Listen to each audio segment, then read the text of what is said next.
Thank you and good morning to all. And I'd like to say Happy Easter, first off. We would like to address, as the Board of County Commissioners, and we apologize that Commissioner Woodruff isn't here. As I addressed last week, Cy is really trying to keep his distance from everybody. So anyway, we'll move forward from there. We have extended our closures on non-critical Rio Blanco County functions until April 27th. And we've done this, guys, to keep this pandemic to a minimum in Rio Blanco County. We feel like that we've done great success this far, and extending that for another couple of weeks, hopefully we can keep this from spreading in our community. Our goal with the decision is to minimize the spreading of this very communicable disease and to do everything we can to ensure the safety and health of our employees and residents in Rio Blanco County. As of today, April 9th, we still only have one laboratory confirmed case in Rio Blanco County, and our public health officials have done a very good job of keeping that contained and quarantined. We'd also like to address our travel restrictions in and out of Rio Blanco County.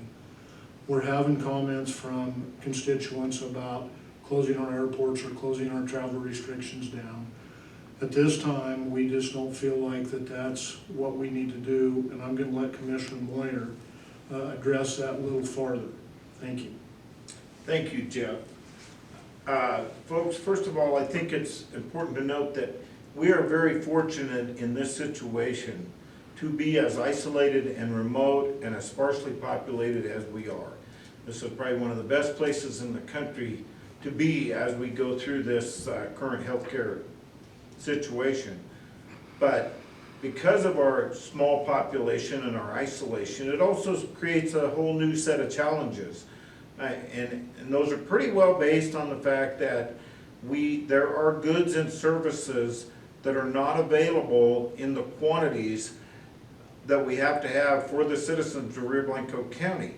Therefore, it's an absolute necessity that the citizens of this county are able to go out of county to acquire those goods and be able to come back in. And when that happens, we need to understand that they're every bit as much risk of bringing this virus in if they've been out of town getting their goods as someone from out of county.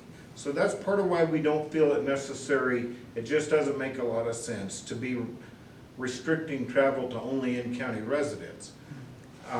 That's just the reality of what we're dealing with.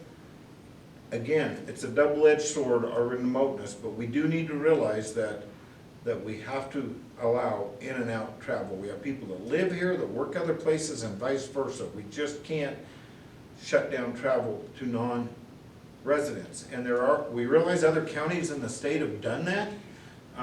Gunnison County has kind of taken the lead on that, and San Miguel County, but I would also note that Gunnison County received notice yesterday from the Attorney General of the state of Texas questioning the legality of that.